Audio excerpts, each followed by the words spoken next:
welcome to Going to IEU podcast. I'm your today's host, Ida Nydelius, and I'm here today with Carlos Diez from the Talent Career Department.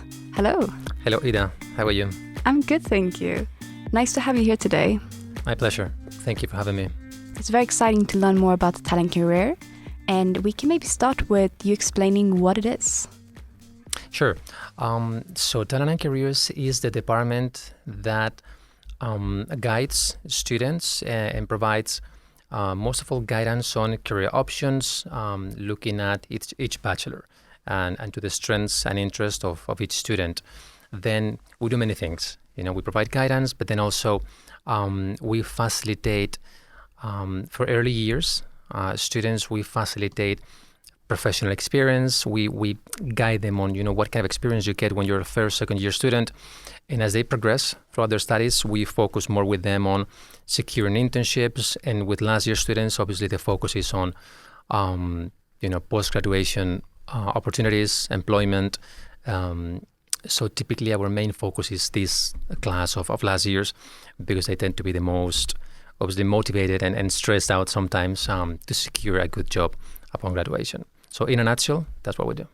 Beautiful. So you're the head of the department. Maybe you can describe a little bit more the structure of what a talent career look like. Absolutely. Yes, I manage a team of 16 people. We are professionals dedicated exclusively for undergraduate students, for bachelors.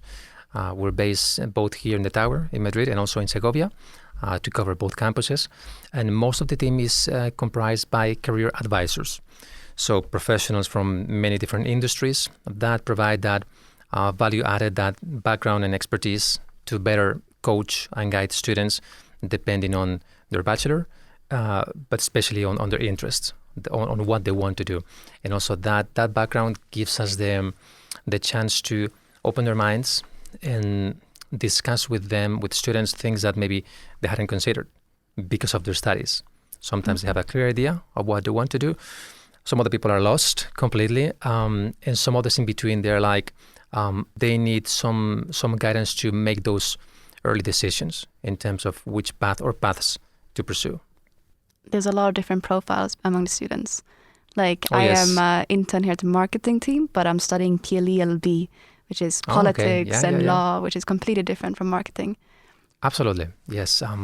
Many different students. That's why the careers team is so diverse as well, in terms of everybody comes from a different industry, because then we put in practice that expertise. In my case, for example, I coach students on finance mostly, but then also we do a lot of what we call general advising, because a lot of the times students come to me, for example, not with finance specific questions, but rather what can I do with my studies? What options do I have? What should I do even? And then we go to do a bit of self-assessment. We talk about their interests, skills, strengths, and then we try to focus and narrow down, a few options for them to explore. And then what we always say is that the best thing to make up your mind and start making those early decisions is to experience. So from year one, you have the option at IE to do stuff, professional, corporate stuff, and I think we will cover those options later on. But for example, you have the labs, which is a fantastic opportunity for any student to get into a finance lab or startup lab or tech, and then start experimenting different industries and understanding what is it like to work with a corporate world and in a company or an organization. And I think from our experience, that's the best way to make up your mind and decide, okay, this can be my passion, or I'm not going to pursue this option. So trying out different opportunities that are here. Because Exactly. as you say, there's a lot of different, like the labs, you also have internship, you have different challenges. There's a lot of things going on. Correct. Consulting projects. We have the Young Corporate Program, which is an initiative from the Careers Department. There's many options. You can get involved in the clubs as well and organize activities, roundtables, inviting companies on campus. Also, therefore, starting your own professional networking. I guess the message would be, make the most out of what IE offers from day one. And this is your focus with the first year, the freshers group, right? To kind of convey this message of try it out, make mistakes, know what you want to do and not what to do. Exactly. Exactly. Yes. Even in year one, when you're a freshman, the stuff that you can do aside from, landing at university in a different country in most cases, enjoying obviously the experience of being a student. We understand that. Okay, we know that we in careers we grow increasingly popular as students progress throughout their studies. For last years, I don't know if popular is the right word, but at least more of a priority. Because they get stressed, they need to find a job. But we keep every year in mind, and from year one, basically we encourage them to experiment. And the thing is that there's stuff that they can take. The labs, for example, you just apply for them. And in most cases, you can get a place in the lab of preference. So when it comes to us, to careers, to what we can do for them is we can have those early discussions in year one. With your studies, what are your typical career options? Trying to open their minds, pass the message of try to experiment as much as you can, make them aware that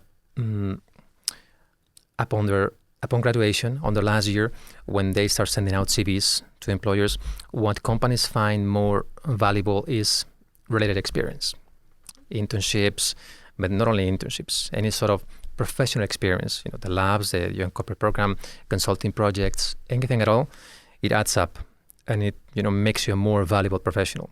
Also, it gives you new skills, new strengths. So there's definitely stuff that they can do from the freshman year. And then moving on to the second year, how do you feel like the profile is changing there?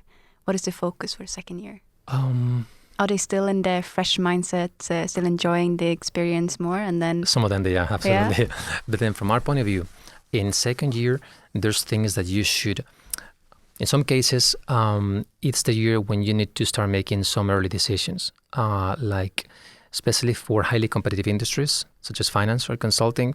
That's the moment to start building your finance profile, your consulting profile. For tech as well, for example, top tech firms, they want students to have interned in a startup, or launched a startup. So there's things that you're expected to do on year two. And this information you find through the career portal, because I've been going through this too as a third year student.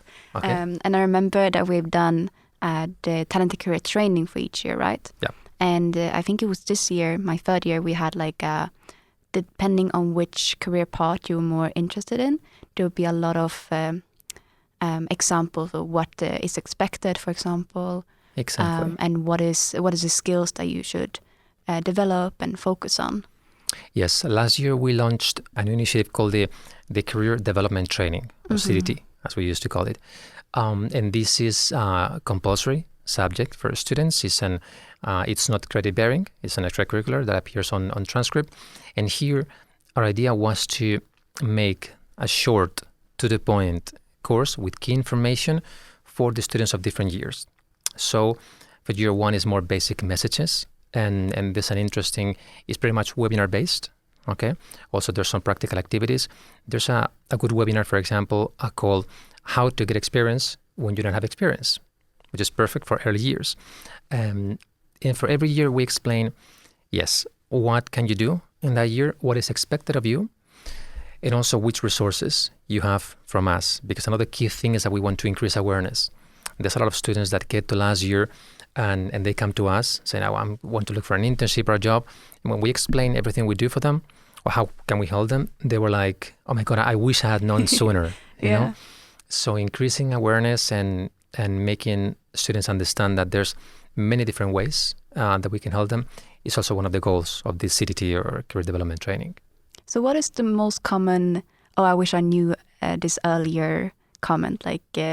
What type of resource do most people wish they thought they knew earlier?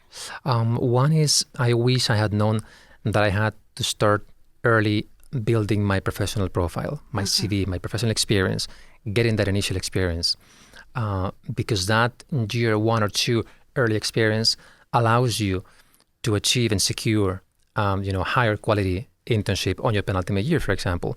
And that allows you as well to get a better job upon graduation. So everything adds up to your professional profile. So that's the number one regret, I would say. And then also some students are surprised when we explain that we we can coach them not just on guidance and providing different career options, but also explaining how to, build a CV, a cover letter, their LinkedIn profile, also preparing for interviews. Somebody comes to us saying, "No, I didn't pass the interview in whatever consultant firm." We're like, "You should have told us, because we have all these resources with interview questions. We provide mock interviews one-on-one for students to approach these highly competitive recruitment processes with more guarantees of securing an offer." So it's awareness, really. I mean, I think that anything that a student may think, "Oh, I wish I could have help with this," I think we have that resource or workshop or webinar to offer that student. And if you're a student seeking for an internship right now, for example, and they want help with the mock interview, where would they go? How would they contact you? Okay. Every year, every student receives a communication from their assigned career advisor. Every student at the bachelor's, they have one person assigned in the careers team, and that should be their main point of reference. But otherwise, they can also reply to our weekly newsletter, which is a big newsletter we send out on Thursdays. They can drop by our office also in Madrid and Segovia. Here in Madrid, we're based in the 15th floor. And in Segovia, we're in the first floor near the former HS offices. All right. And coming back to the newsletter that you mentioned, that comes up every Thursday for students, and we're focusing on bachelor students mainly, right? What would you be able to find in that? Okay, as a matter of fact, we have 3 different newsletters. Okay. Because we try to focus more and more every year in segmenting different types of students. So we have, for first-year students, we have one newsletter. Then we have another one for the rest of students, except for last-year students, which is our 3rd newsletter. So typically what you find here, and it depends, on whether it's a freshman student or a last-year student, but there's always professional opportunities, internships, or permanent positions for last-year students. Events such as company presentations, talent forums, workshops, which can be interview prep, CV workshops, some reminders of key tools and resources that we have from careers, just to get that like a heads up, like, hey, we have this tool available for you. This is the core typically, and then additional stuff like surveys, or sometimes even we have students, obviously, and alumni that launch their own firms, and they come to us saying, "Can you advertise this? We're looking for an intern." We're very happy, obviously, to help with this. It's an additional opportunity for students. So there's a lot of collaboration with clubs as well. So every event that the finance and investment clubs or the consulting club or the tech club organizes, we're happy to advertise it as well on our newsletter. All right. So if you're a student looking for these opportunities to grow, you check out the newsletter. Exactly. Absolutely. In the newsletter, what we do is we include a highlight of the main opportunities of the week. But there's many more on the Career Portal, which is our main platform, where we have a section specifically for jobs, and there's hundreds of internship opportunities in there. And then on the weekly newsletter, we just take a sample of those opportunities, broken down by sector.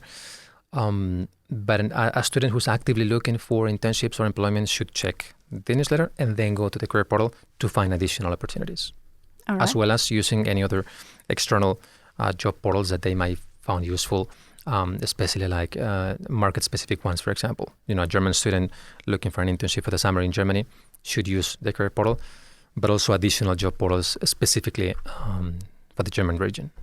Okay. And I know that I hear from a lot of students that the Career Portal is a bit tricky to work with. Is that something you're working on improving? Yes, absolutely. As a matter of fact, we have received that feedback as well, informally from one-to-one sessions with students, but also in informal focus groups that we're carrying out for the last few weeks with samples of students from different years and bachelors. And yes, it's a recurring theme. We understand that it's a very practical platform. Maybe we can improve, obviously, on its user-friendly side. And we have a relatively large team of technical people within the careers team working on that. We have in the past even discussed internally the option to move to a different provider. But for the moment, we have decided to stay with the new one and keep on improving, including different additional like tabs and options and making more, customized, basically allowing us to provide a better service for students while we understand that in terms of visuals and maneuverability, there's room for improvement. Beautiful. Because we've been talking to the student government earlier, and this was one of the things that came up, how they channel the concerns of the student into the different areas of the university, and one of them was the talent career. And it's beautiful to hear that you're working on it, and there is this communication between student and the management on how to improve the service. Absolutely. Yes, for the last few months, we have been working quite closely with the current student government team. And yes, there were a number of action points that we definitely touched base on and things we improved, like a survey that they sent to students. We had a few inputs on things that we think that could be changed, and they implemented that. So I think the collaboration has been great, very fluid. We decided also to launch a joint initiative on focus groups, the ones that I mentioned before, to get that input on students on the quality of our services, on what works, what doesn't, what we can improve. And basically the key goal here is to understand the mindset of the student, with the big challenge that we have such a diversity of profiles, bachelors, but also backgrounds, nationalities, that we have to be aware that we're working with samples, so we can use, that knowledge, that input, to make decisions, and we have, but obviously it's a sample. So it's an interesting exercise. We have, from the feedback received, I would say we were aware of most of it, and we had a few surprises. So all in all, a useful exercise. A surprise? Like any surprises you want to tell us? I think it's too early. Too early? Yeah. Okay, we keep the surprises till later. Yeah. It sounds from your perspective as well that it's a good input to have the student government working with you. Has this been the case previously, or is this something recent? We have worked with the student government in the past, I would say more in an informal manner, and also in some cases through one of the key people in the university, like vice rectors, for example. They were the ones meeting with student government and passing on to us the feedback about careers. We just found it more efficient to meet directly with students, and it's been great. Really, you get into these meetings with an agenda, and then more threads come up. So you end up identifying things that are worrying for them, or getting new suggestions. So a very good experience, actually. And I think obviously somebody running for this type of position is usually very motivated to help, fellow classmates and fellow students, and to make a difference. So we appreciate that, because we do need to understand student mindset, because we use that to make decisions. We have changed the way we work based on student feedback. So we need to make sure that we have the way to this fluid collaboration with student government and students in general, to get that accurate and high quality feedback, because we're going to use it to make changes in the way we work and the services we offer. Because the focus group seems like a good way of tackling the big challenges of the big diversity in this university. Because like you say, we are students from all over the world and different backgrounds. That must be very tricky to navigate in. But I think a focused group of students will for sure help you out.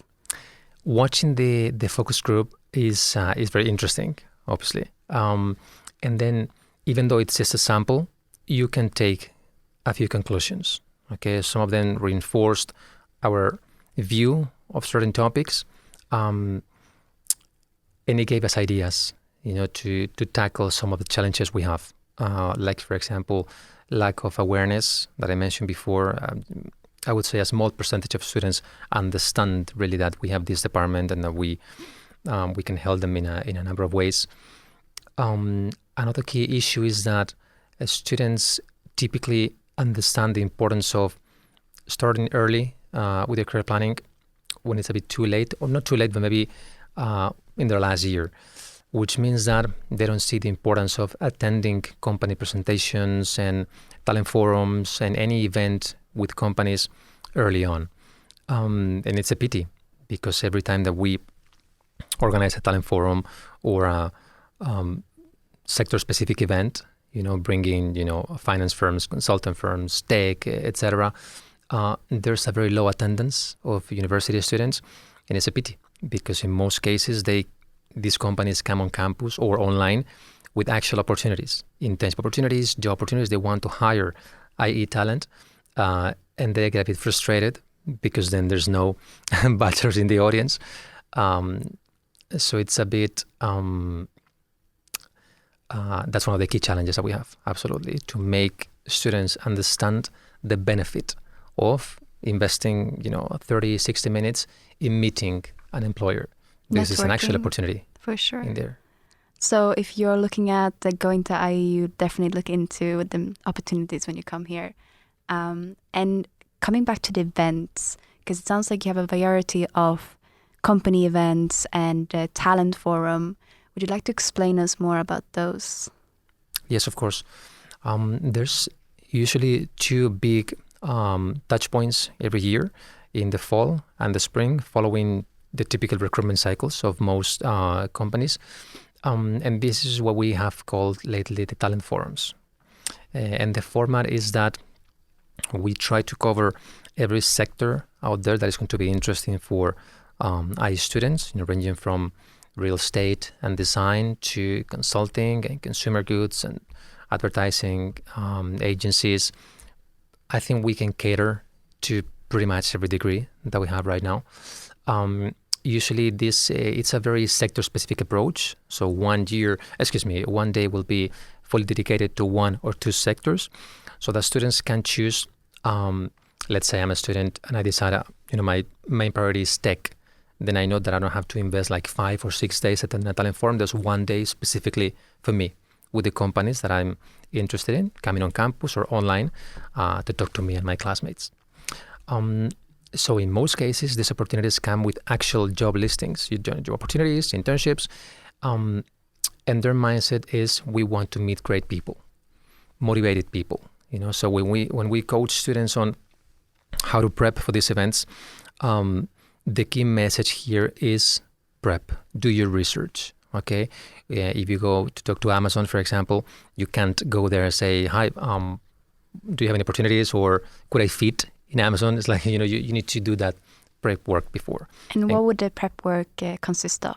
It's pretty much research. Okay, so understand the firm, their business, what do they do, basically, from their vision, mission, values to their current situation, latest news, and then understand where do you fit within that company. Okay, in which division, in which role, which function. For example, you could identify this summer program in business development in one of these tech firms. You need to respond the question, why should we hire you? So you do that backwards. Okay, you work on that answer before they make the question. Okay, and it's about identifying, what are the key skills required for the job? Do I have these skills? When have I proved that I have the skills from my professional or academic background? Okay, and put that together into the pitch when you talk to employers. So this event is not about chatting or talking; it's about pitching. Really, you're selling yourself, and I think that's that change of mindset. It's a bit tricky when we're talking about bachelor students, but it's a very important one. All right. Because that makes all the difference. With employers at this level, they don't expect you to come with 3 internships in your pocket. It's usually much more about your attitude and what typically is called soft skills or human skills, motivation. How do you, your composure, how you conduct yourself, and whether you have done your research. That's like the number one filter. And that applies to whatever sector you want to go into. Absolutely. Absolutely. It's motivation, really. It's attitude. For sure. So if you're looking for an internship or expanding your skills, go to either the career portal or even one of these events, because then you can actually in person talk to the different companies. Correct. That's an amazing opportunity. Exactly. Just keep in mind that if you apply for an opportunity in a top firm, you may be competing with another 1,000 applicants. Mm-hmm. So the key question here is, how do you differentiate yourself? Okay, and there's typically two approaches to do that.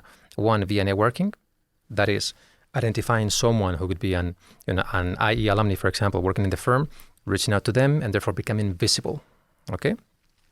And the other option, which is, in my opinion, low-hanging fruit, something that is there for you to take, is actually talking to the person hiring for the job you want, which is in IE, in the campus, or online. And you just need to do your research, prepare your pitch, and go to have this. You could even turn this into an informational or informal interview. This chat, it's an interview, actually. Maybe not a formal one in which they invite you and, they take you to the office. But they don't come here just to waste their time. They want to meet great people. So it's all about prep and becoming that great people. Great advice. And I think that you really would stand out among the applicants if they see your face and they talk to you personally. I think that's a big step forward, a big advantage to other applicants. Exactly. Very good point. That's when you move from being a piece of paper, like a CV, to an actual person.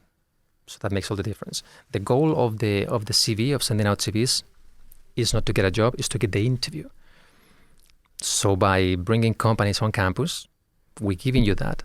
We're putting you in front of employers and recruiters. Take a step forward, basically. Exactly. Before even sending your CV, you already had an interview. Exactly. So you pass that first filter just by being a student here. By being an IE student. So the CV, what would be a stellar CV in your opinion? Good question. Let me first start mentioning that we provide advice, on building CVs. We have partnered with this fantastic platform called VMOC. It's an artificial intelligence platform. It works basically, you upload your CV and it gives you feedback to improve it. It's that simple, okay?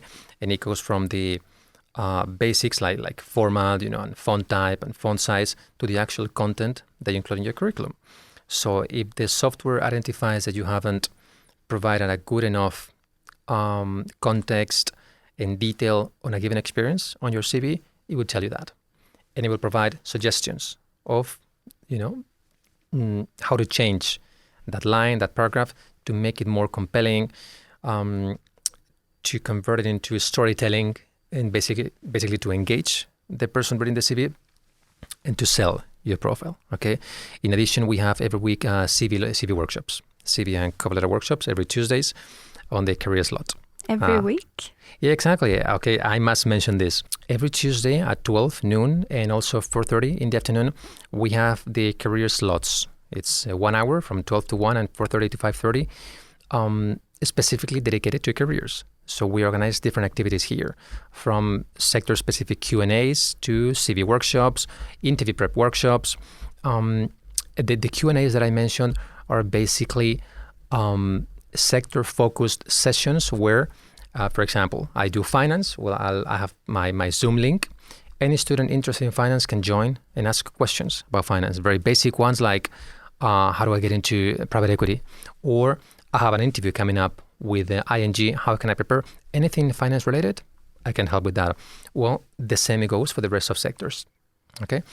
And everything happens at the same time. So 1 week you can go to my finance Q&A in the morning. In the afternoon, you can go to the CV workshop, for example, to improve your CV.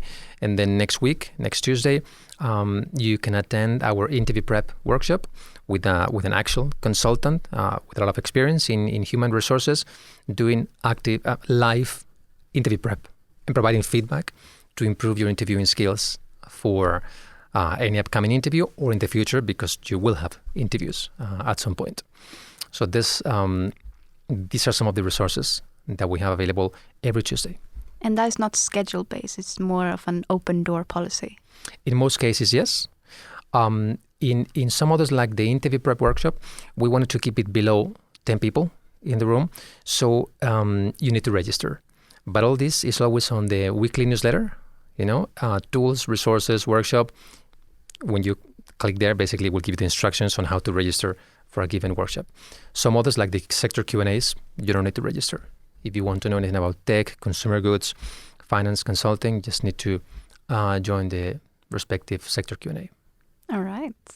And in those interview prep, I'm curious here, like what kind of questions would they ask? Like what kind of question would a normal interview? No, let's delete this again. So coming back to the interview prep here, I'm curious about what type of questions that might come up. That's a very good question. Let me elaborate a bit, because in a recruitment process, and we coach for every step of the recruitment process, you find different stages, okay? And the first one typically is you apply for a job and then you receive an email inviting you to take a test. And this can be numerical, verbal reasoning, abstract reasoning, whatever. We have a platform that helps you to train for that. It's called Job Test Prep. It has free access for all university students, okay? And you get the access on the career portal. Once you pass that, typically you go to what we call the HR interview, the human resources interview, which is typically behavioral, fit, motivational based. And here you can find questions such as, tell me about yourself, walk me through your resume, why do you want to work with us?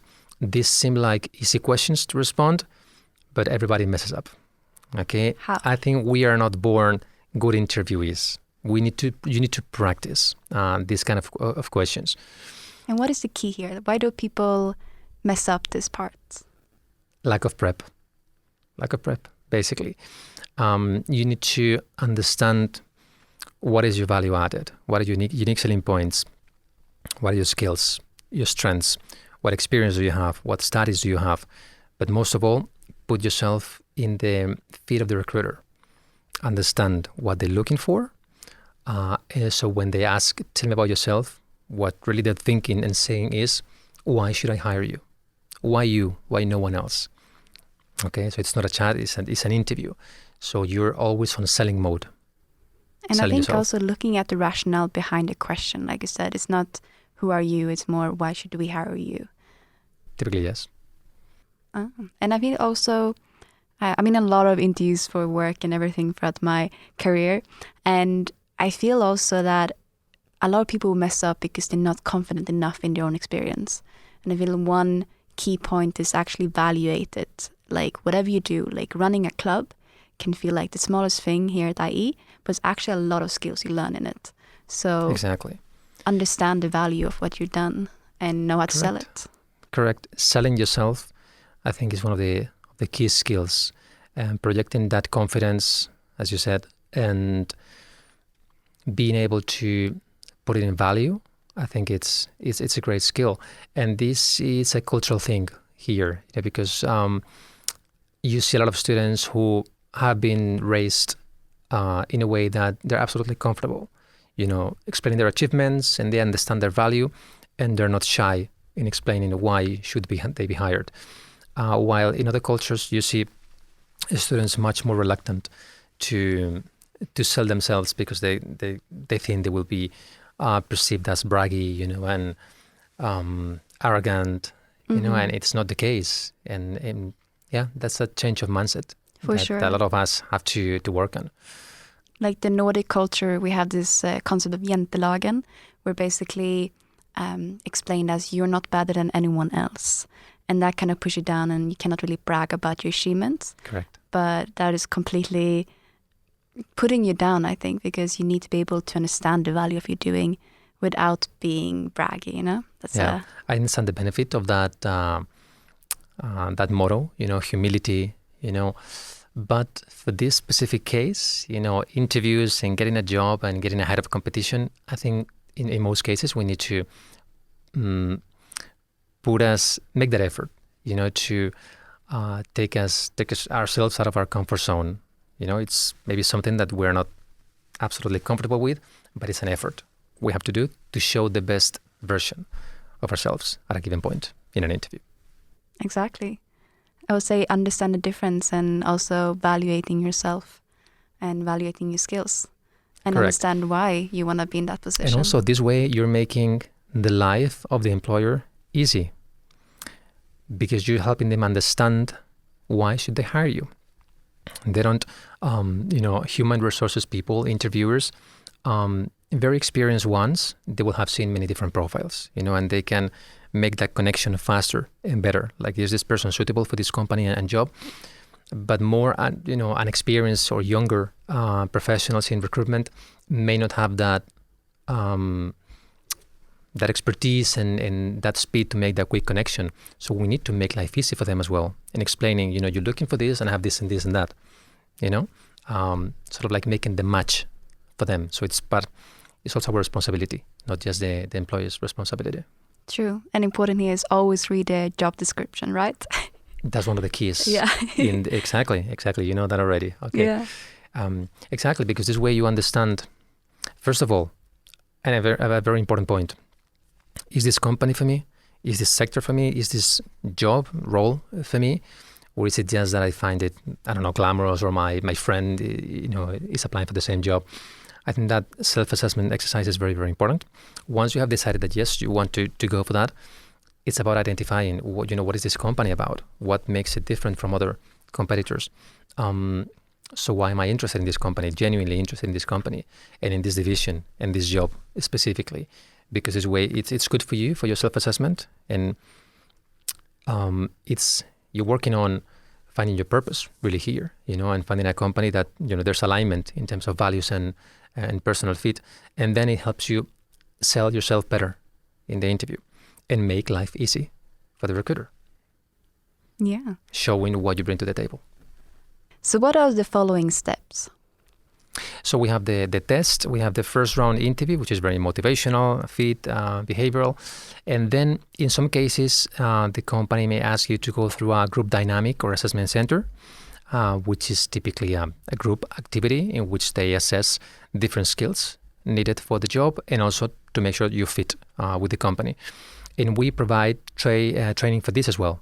Not every week, but for the moment, around once a month, we organize practice for assessment centers.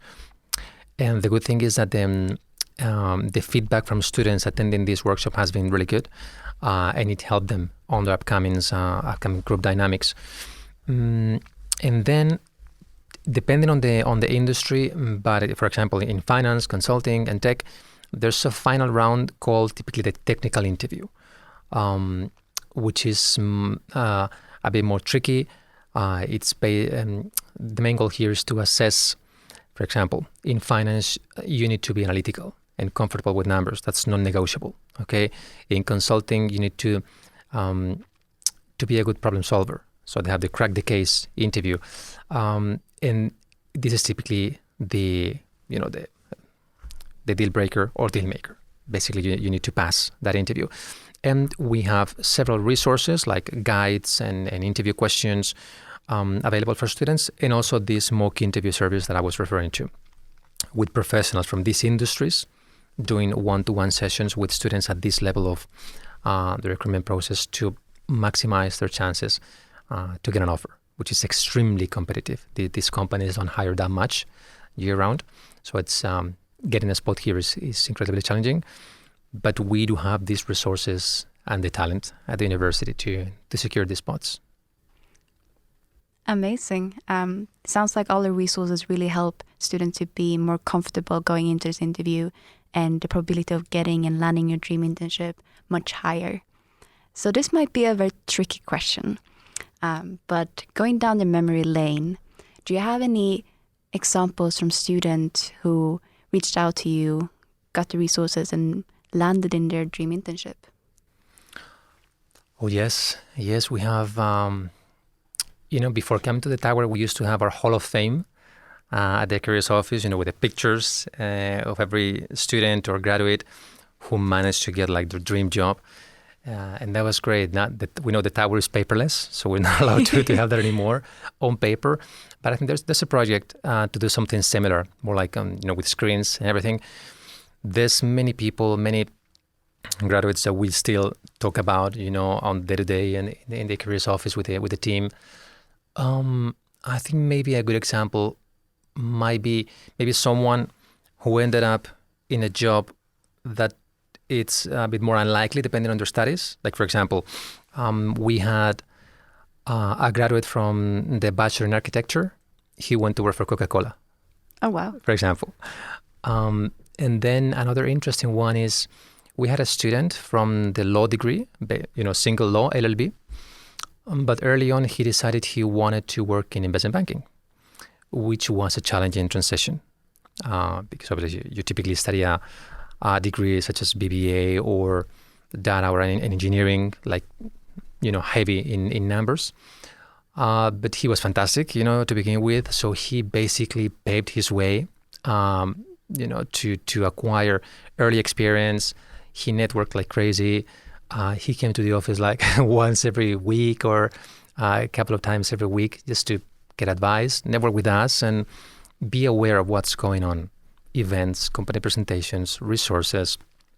I suppose he managed to be referred by us to i.e. alumni or companies directly because he made the effort.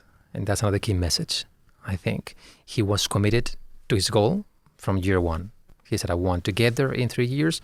And every year he took the necessary steps to do that. And he kept studying LLB. Absolutely.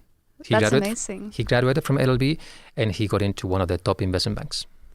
That also shows how your profile can be more than just your degree. Because like the opportunities here at IE is not just for your degree. You can really build your profile with multi-layered. And I think that's even better. Because then you're not just an investment banker. You have the law as a background, and you become more stronger candidate if you have both. Exactly. And also you have 4 years to take on different internships, experiment, and see by yourself where you're more comfortable, where you provide more value, and start making those early decisions. Like, this is for me or this is not for me. And that's key. Because most of us are going to end up working 40, 50 years. So we better find something that is, that works for us, something that we enjoy, that we are passionate about, and that, it gives us a sense of purpose, I would say. For sure. And what you're studying now or doing now doesn't define you in the future. You can take so many paths, and after graduation, there's a lot of different options, right? Absolutely. And we see that happening a lot. A lot of students take that first year after graduation to keep on experimenting. They might get into an industry and will, look for them in LinkedIn a year, 2 years afterwards, and they have changed industries.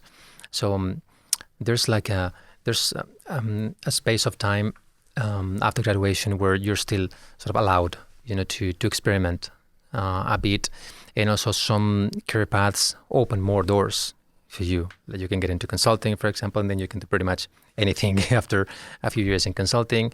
The same for finance. So yes, every decision matters, but I would say that if you really want a career change or something different than what your studies might suggest that you're able to do, we have a few examples of students who manage that. I think it's important also to be realistic, obviously, and understand how much you want that.